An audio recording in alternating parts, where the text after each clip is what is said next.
pentingnya ikhlas di dalam kita melaksanakan pengamalan-pengamalan agama atau amal-amal agama. Bismillahirrahmanirrahim. At-targhibu fil ikhlasi fi jami'il a'mali wal aqwali wal ahwal. Wat-tarhibu min ta'allumil ilmi li ghairi wajhillah.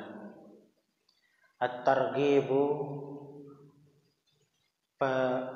anjuran fil ikhlasi di dalam ikhlas, di dalam memurnikan atau di dalam mengikhlaskan, fi jami'il a'mal dalam semua perbuatan, wal aqwal dan semua ucapan, wal ahwal dan semua keadaan.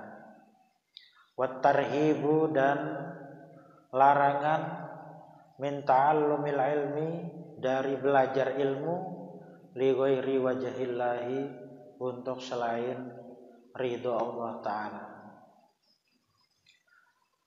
Qala berfirman Allah Ta'ala, Gusti Allah Ta'ala, wa ma umiru illa liya'budullaha mukhlishina lahuddin hunafa'a wa yuqimus sholata wa yu'tuz zakata wa dzalika dinul qayyimah.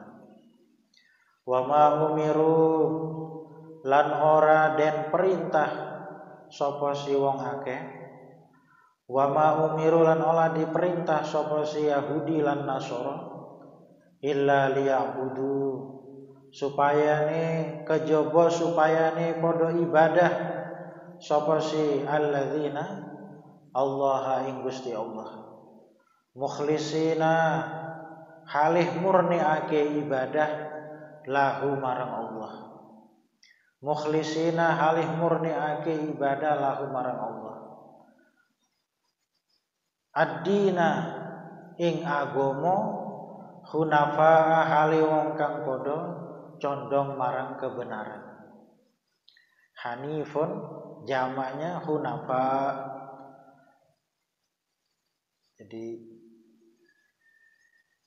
dijamakkan hunafa dalam keadaan condong kepada agama yang benar, kepada kebenaran.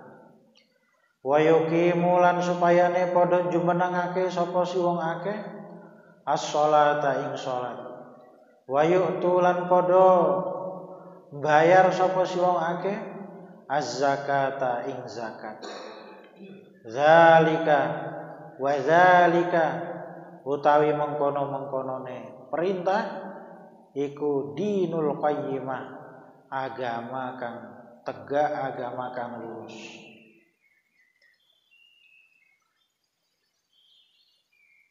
Niki diantara ayat yang memerintahkan kita supaya mengikhlaskan atau memurnikan di dalam beribadah semata-mata karena Allah Subhanahu wa Ta'ala. Sampai semua umat-umat terdahulu yang mereka diturunkan Alkitab, baik itu di orang umat Yahudi yang Allah menurunkan Taurat, ataupun umat Nasrani yang Allah menurunkan kitab Injil, ataupun umat-umat terdahulu sebelumnya, seluruhnya wa ma umiru, semua mereka itu tidak diperintah.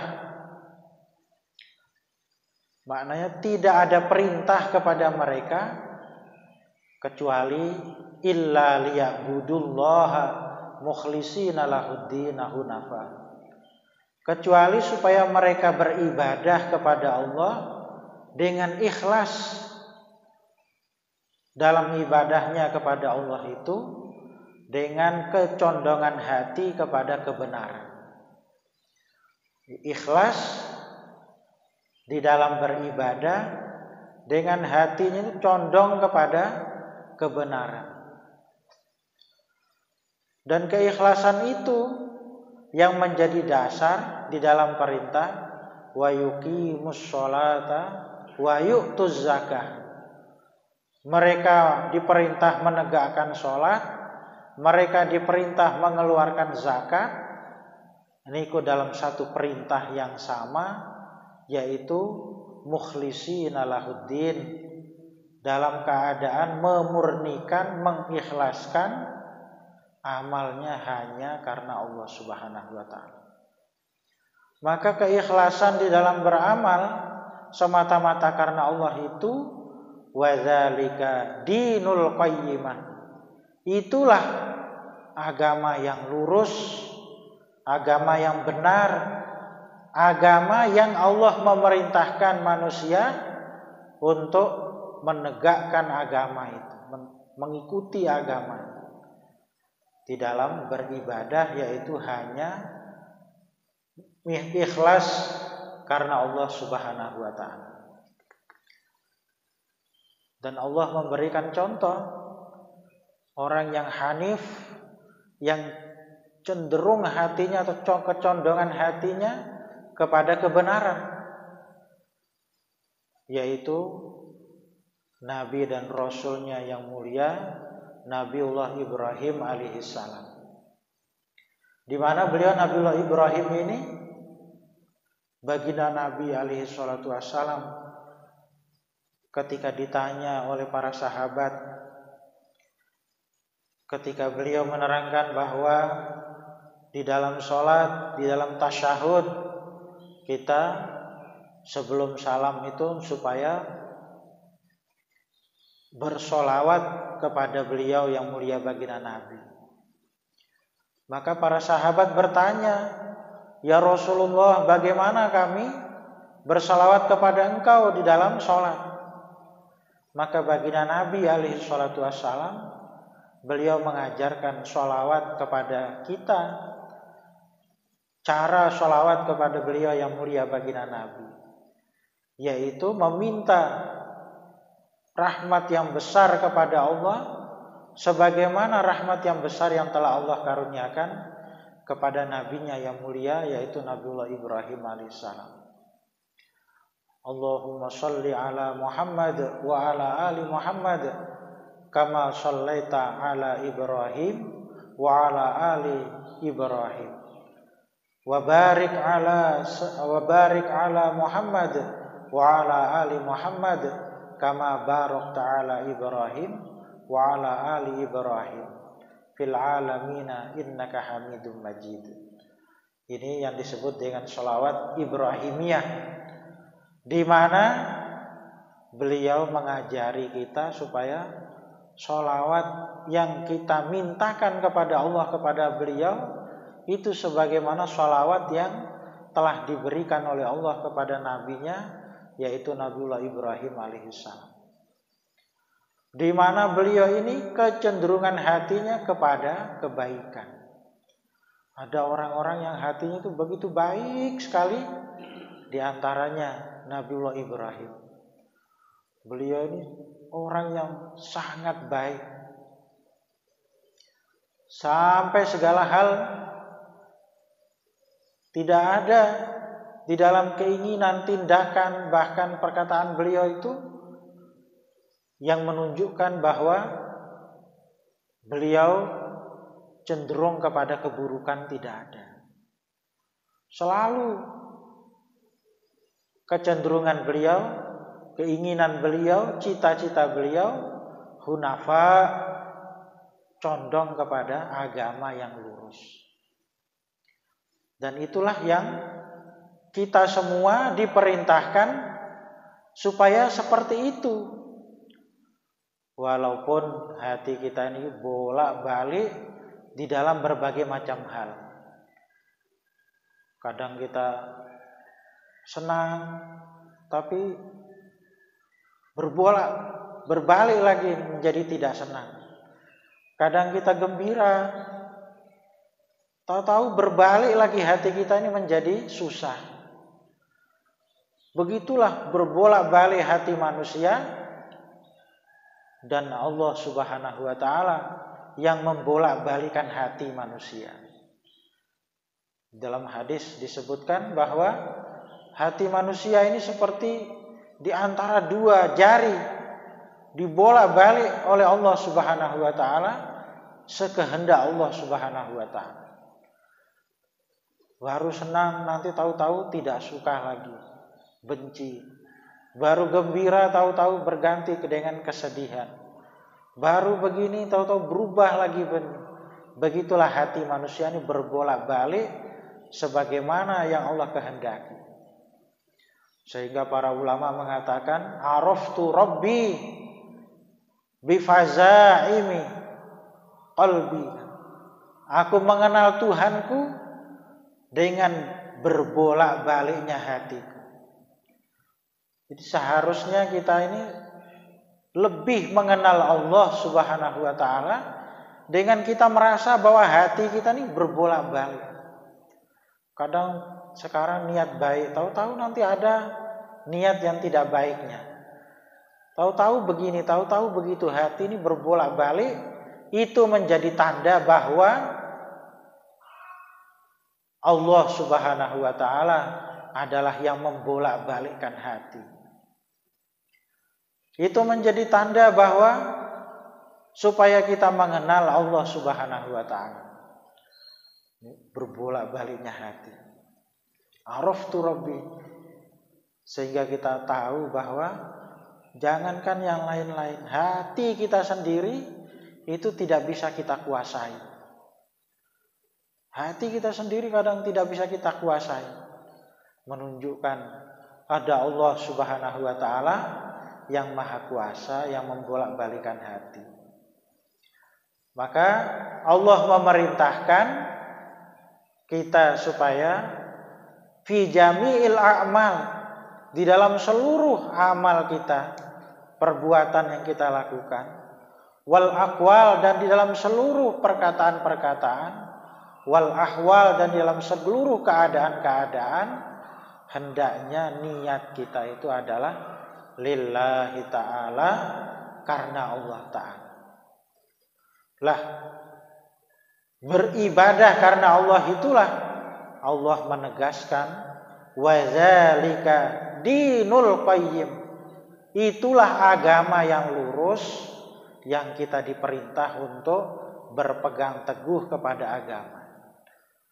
Agama lurus itu apa? Agama yang memerintahkan supaya jangan sampai di dalam beribadah, bahkan di dalam segala hal yang kita lakukan, perkataan yang kita ucapkan, keadaan-keadaan yang akan timbul karena diri kita, itu jangan sampai ada niat-niat selain Allah.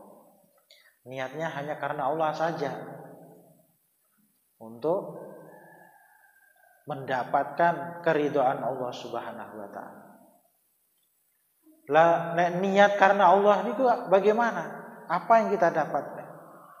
Di dalam ayat Al-Qur'an yang lain, dalam surat Asy-Syura ayat 20, wa qala lan dawu sinten Allah taala, Gusti Allah taala, man kana yuridu harsal akhirah nazid lahu fi harsi wa man kana yuridu harsad dunya nu'tihi minha.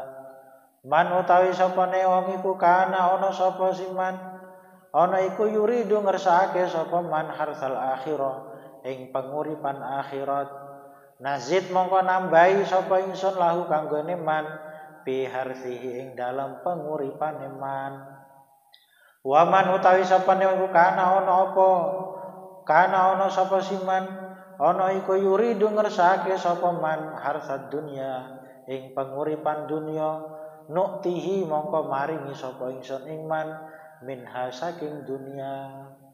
Asy-Syura ayat 20. Orang yang niatnya akhirat, maka Allah tambah untuknya di dalam kehidupan dia di dunia ini. Nazid lahu fi harsihi. Allah menambah untuknya bagian dengan berlipat-lipat dalam kehidupan dia di dunia ini. Tapi barang siapa yang keinginannya hanya kehidupan dunia ini saja, tujuannya, cita-citanya hanya kehidupan dunia ini saja, nu'tihi minha, wa ma lahu fil akhirati min nasib. Allah memberikan baginya dari apa yang dia niatkan yang telah ditetapkan oleh Allah, tetapi dia tidak dapat apa-apa nanti di akhirat. Jadi kita niki ikhlas di dalam beramal, bukan kok kemudian Allah membiarkan nanti balasannya utuh di akhirat saja, ini tidak. Di dunia ini pun Allah akan memberikan dia bagian dari barokah atau kebaikan-kebaikan dari niat tulus dia karena Allah, ikhlas dia karena Allah. Dengan macam-macam kebaikan-kebaikan yang akan dia dapatkan dalam kehidupannya di dunia ini, sebelum nanti di akhirat. Setunggalipun sahabat tangklet datang Kanjeng Nabi, ya Rasulullah, itu ada orang beramal di waktu malam, tengah malam, tidak ada yang tahu. Tapi kok siang itu orang-orang itu memuji dia. Orang itu tahu memuji gitu saja, memuji dia. Wah, ini orang yang baik, Masya Allah, ini orang yang soleh. Orang-orang memuji dia ini sebagai orang yang baik. Lah itu orang seperti itu bagaimana ya Rasulullah? Apa dia itu dapat bagian nanti di akhirat? Maka beliau yang mulia baginda Nabi alaihi salatu wassalam, beliau bersabda bahwa niku adalah kegembiraan yang disegerakan oleh Allah di dunia ini, sebelum kegembiraan yang lebih besar lagi nanti di akhirat. Lainnya kita niki beramal karena Allah.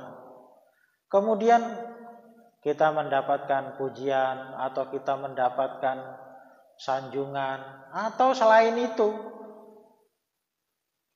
Orang-orang mengatakan, oh ini orang yang baik dan sebagainya.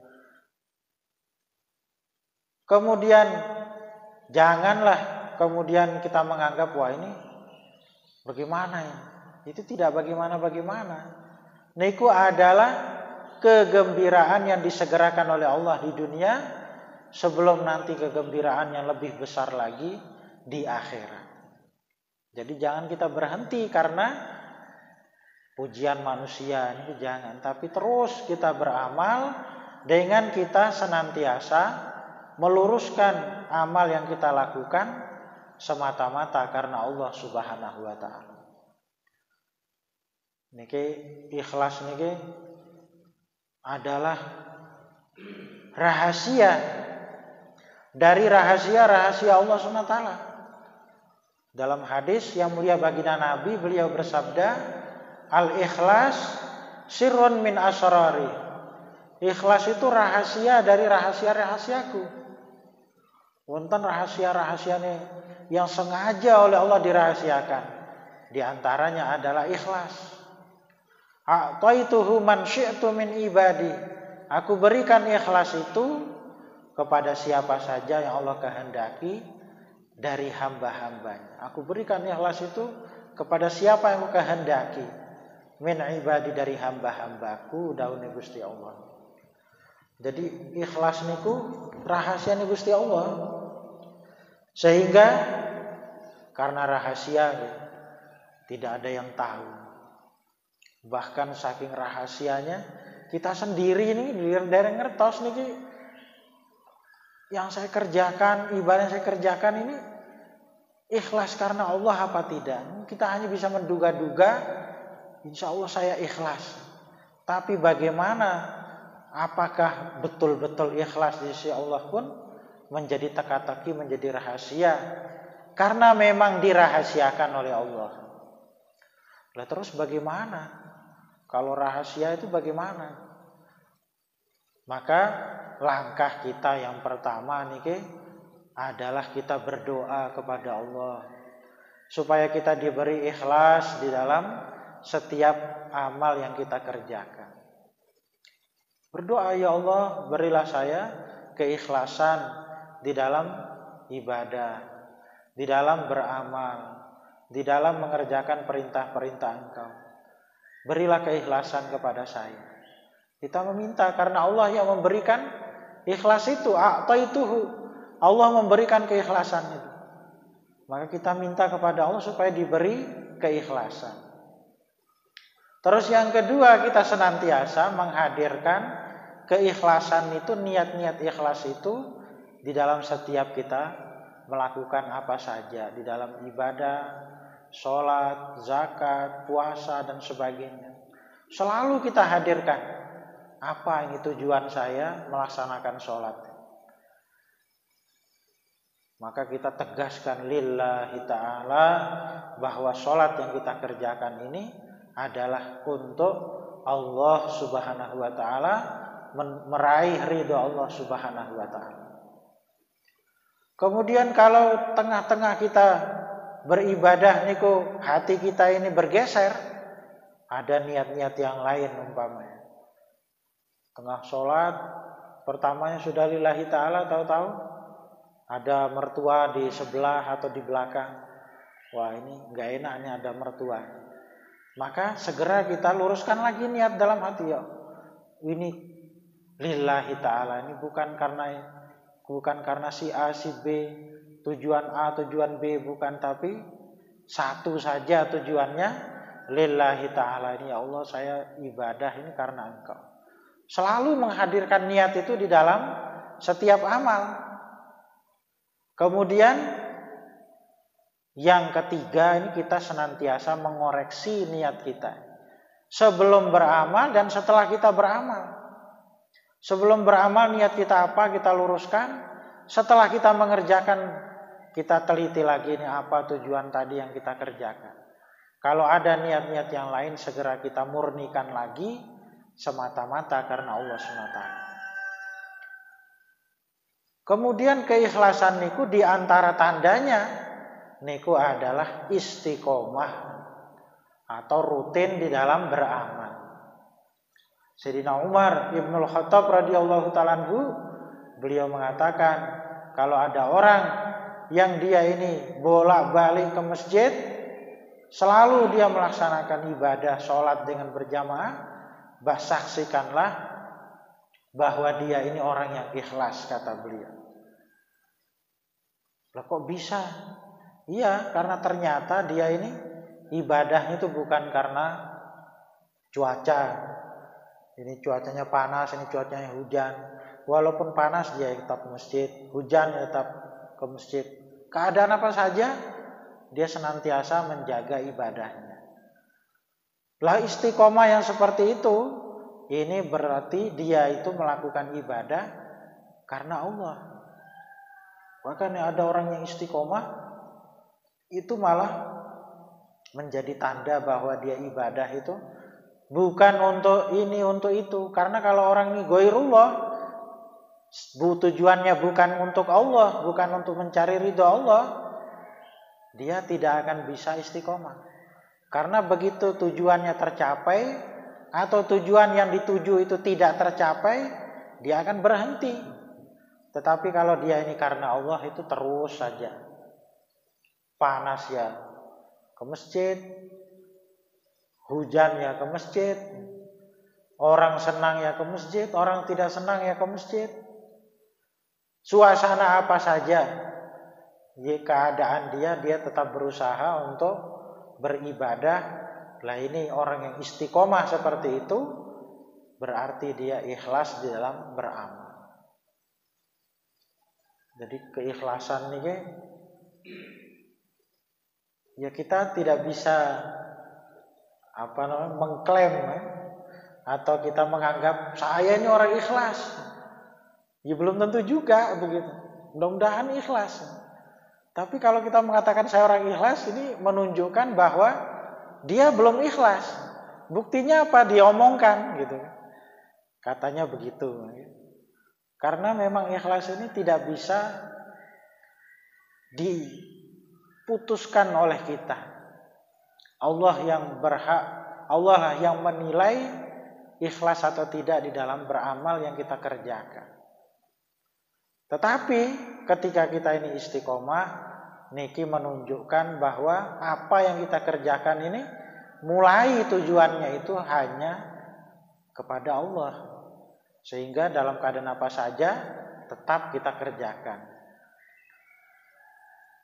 Kemudian terus kita mengoreksi diri di dalam amal yang kita kerjakan. Karena kalau kita niki amal tidak ikhlas, ini seolah-olah kita mensekutukan Allah di dalam amal kita itu. Sehingga baginda Nabi dalam sebuah hadis beliau mensabdakan, man qama yura'i faqad asyrak, wa man shoma yura'i faqad asyrak, wa man tasaddaqa yura'i faqad asyrak. Siapa yang sholat karena riya, faqad asyrak, dia ini telah musyrik katanya. Ini berat sekali nih. Di mana tujuan selain Allah itu seolah-olah kita mensekutukan Allah, menganggap bahwa ada sesuatu yang seperti Allah, sehingga kita itu di dalam ibadah yang kita kerjakan kok niatnya ke situ tujuannya. Seolah-olah kita ini menganggap bahwa dia itu seperti Allah yang kita cari dengan amal yang kita kerjakan. Sehingga baginda Nabi beliau mensabdakan, dia telah musyrik dalam amalnya. Nah, terus bagaimana ini berat ini? Sholat amal yang besar tapi kok malah menjatuhkan kita dalam kesyirikan. Dan syirik ini jadinya kita jadi berat ini. Nilai kita tuh jadi tidak ada di hadapan Allah SWT. Lah apa karena ikhlas ini kemudian kita tidak sholat? Ini juga orang yang meninggalkan amal karena takut riya, ini juga dialah orang yang riya kan. Jadi orang yang pamer itu disebutkan dalam riwayat, dalam sebuah keterangan hadis bahwa orang yang meninggalkan beramal, meninggalkan sholat, meninggalkan puasa karena takut riya ini, maka dia ini jatuh dalam kesyirikan juga. Sehingga tetap kita beramal dengan kita terus menghadirkan niat di dalam amal yang kita kerjakan. Tetap kita sholat, tetap kita puasa dengan menghadirkan niat di dalam sholat dan puasa yang kita kerjakan lillahi ta'ala. Inilah agama yang lurus yang kita diperintahkan supaya ikut agama yang lurus itu, yaitu niat ikhlas semata-mata karena Allah Subhanahu wa ta'ala. Jadi jangan kita meninggalkan amal karena khawatir nanti jatuh dalam niat-niat yang selain Allah. Ini keliru. Kenapa Pak enggak sholat Pak? Wah, saya khawatir nanti dikatakan orang soleh. Gimana? Kok malah dikatakan orang soleh jadi khawatir? Seharusnya kita khawatir kalau kita ini dikatakan orang yang toleh, begitu, orang yang membangkang, nih kita khawatir. Kalau di husnudzon jadi orang soleh ini kan bagus. Nah, kalau kita meninggalkan amal karena khawatir jatuh kepada pamer dan sebagainya, ini adalah satu kerugian dan lemahnya pengetahuan kita dalam agama. Jadi terus saja kita beramal walaupun ada niat-niat yang belum bisa kita luruskan, ya kita luruskan. Diluruskan terus begitu dengan tidak henti-hentinya di ketika beramal, sebelum beramal, setelah beramal, mengerjakan perintah-perintah Allah, selalu kita mengoreksi niat kita semata-mata karena Allah SWT. Maka nanti amal kita ini dengan sendirinya akan meningkat nilainya di hadapan Allah. Baginda Nabi beliau berpesan supaya kita ini menjaga keikhlasan, dijaga. Jadi niat karena Allah itu lillahi ta'ala ini kita jaga. Cara menjaganya bagaimana? Ketika ada niat yang selain Allah, kita kembalikan lagi. Oh tidak, niat saya ini karena Allah. Ketika ada begini lagi selain Allah, kita luruskan lagi. Oh tidak, niat saya ini karena Allah. Dikawal niatnya.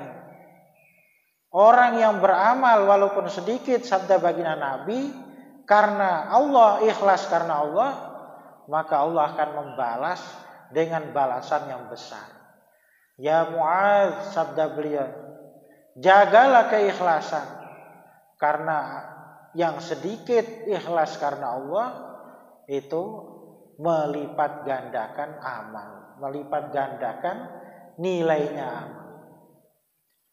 Sedikit tetapi kita keikhlasannya besar, maka nilainya akan besar pula di hadapan Allah. Kemudian di dalam hadis yang muttafaqun alaih, kemudian Imam Bukhari di dalam kitab Sahih beliau, hadis pertama yang beliau riwayatkan, ini hadis tentang pentingnya niat di dalam setiap amal. Di mana hadis ini riwayat yang meriwayatkan adalah Sayyidina Umar ibnul Khattab radhiyallahu ta'ala anhu, Khalifatul Muslimin, Khalifah Islam yang kedua. Beliau ini orang yang lugas, tegas. Selain itu juga beliau orang yang pemberani, dan beliau Khalifah Islam terbesar ila akhir zaman. Beliau sahabat baginda Nabi, dan beliau juga mertua baginda Nabi, Sayyidina Umar ibnul Khattab. Beliau meriwayatkan dari yang mulia baginda Nabi, dan diriwayatkan oleh a'immatul muhaddisin dengan sanad-sanad yang sahih, di mana beliau mengatakan, sami'tu Rasulullah sallallahu alaihi wasallam yaqul, innamal a'malu binniyat wa innamal likulli imri'in ma nawa, faman kanat hijratuhu ila Allah wa rasulih fahijratuhu ila Allah wa rasulih, wa man kanat hijratuhu lidunya yusibuha aw imra'atin yankihuha fahijratuhu ila ma hajaru ilaih.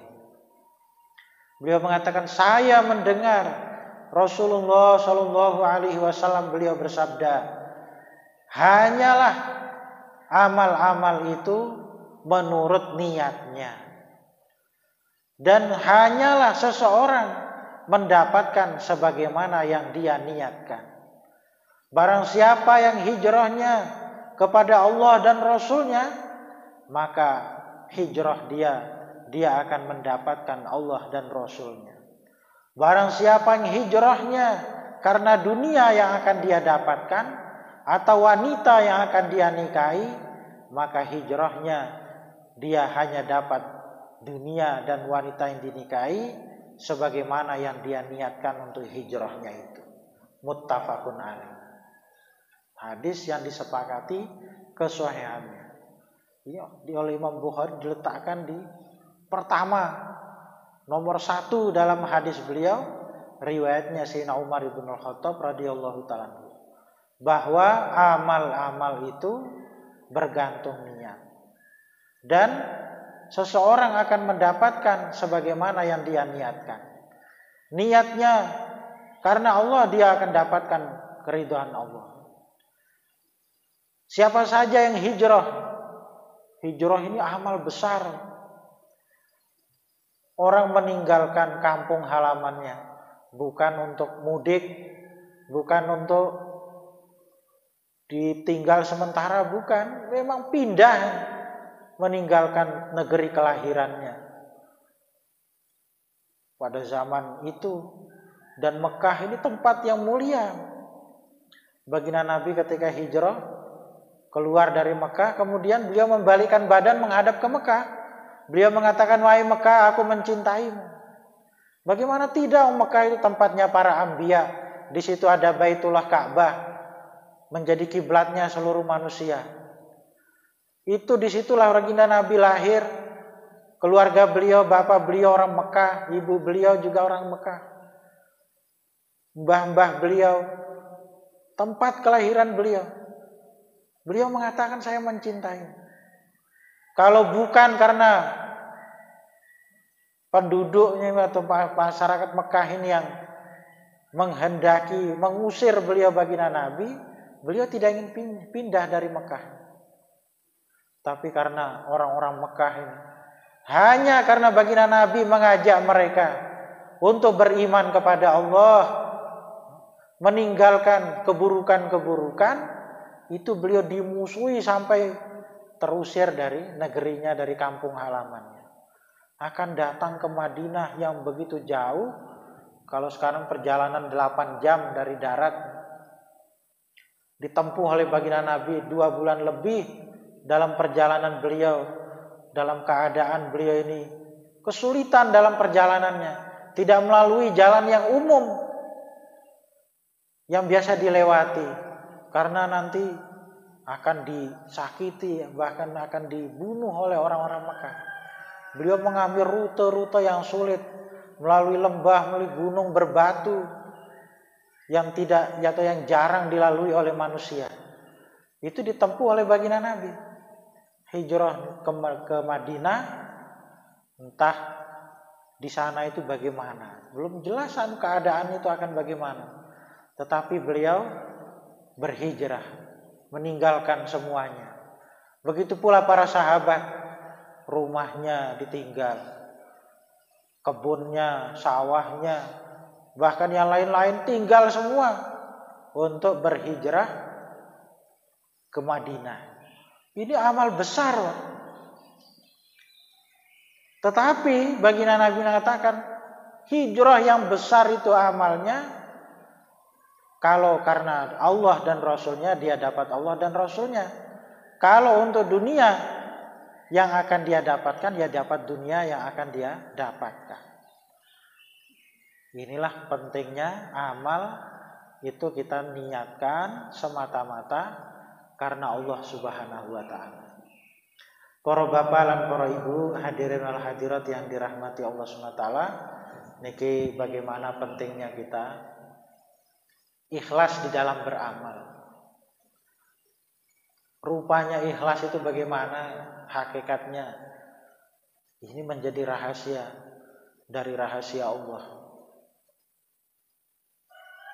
Dan akan kita rasakan di dalam hati kita keikhlasan itu ketika terus kita kawal niat-niat kita di dalam setiap yang kita kerjakan. Nanti kita akan tahu, oh ikhlas ini begini, hati itu begini, akan terasa tenang, akan terasa nyaman dalam hati dengan sebab kita itu ikhlas di dalam beramal. Semoga Allah Subhanahu wa taala memberikan kita keikhlasan di dalam beramal, dan yang paling penting adalah terus saja kita kerjakan perintah-perintah Allah dalam kehidupan kita. Jangan sampai kita ini meninggalkan mengerjakan perintah agama karena khawatir tidak ikhlasnya, jangan. Itu keliru. Tapi terus saja dengan kita berusaha terus meluruskan semuanya karena Allah, maka nanti Allah yang akan memberikan keikhlasan itu kepada kita, sehingga kita nanti akan bergembira ketika kita menghadap kepada Allah bahwa amal kita ini akhirnya bernilai besar karena niat kita yang murni karena Allah Subhanahu wa taala. Semoga Allah memberikan kita kepahaman sedikit yang kita bacakan bersama pada kesempatan ini, kita kesankan dalam hati, kemudian kita berusaha untuk kita terus meluruskan niat di dalam amal yang kita kerjakan. Astaghfirullahalazim alladzi la ilaha illa huwal hayyul qayyum wa atubu ilaih. Astaghfirullahalazim alladzi la ilaha illa huwal hayyul qayyum wa atubu ilaih. Astaghfirullahal azim alladzi la ilaha illa huwal hayyul qayyum wa atubu ilaih. La ilaha illa anta subhanaka inni kuntu minadh dhalimin. La ilaha illa anta subhanaka inni kuntu minadh dhalimin. La ilaha illa anta subhanaka inni kuntu minadh dhalimin. Bismillahirrahmanirrahim. Allahumma sholli wa sallim ala sayyidina Muhammadin wa ala ali sayyidina Muhammad. Allahumma iftah lana futuhal arifin walhimna ilhamal malaikatil muqarrabin warzuqna fahmal anbiya wa hifdzal mursalin wahdina ila sawa'is sabil. Allahumma faqihna fid din wa 'allimna ta'wil. Allahumma a'inna ala dzikrika wa syukrika wa husni ibadatik. Allahumma habbib ilainal iman wa zayyinhu fi qulubina wa karrih ilainal kufra wal fusuqa wal isyan waj'alna minar rasyidin waj'alna minal maqbulin waj'alna min ibadikas shalihin. Rabbana atina fid dunya hasanah wa fil akhirati hasanah wa qina adzabannar. Subhana rabbika rabbil izzati amma yasifun wa salamun alal mursalin walhamdulillahi rabbil alamin. Taqabbalallahu minna minkum taqabbal ya karim. Lebih dan kurangnya mohon maaf. Wassalamualaikum warahmatullahi wabarakatuh.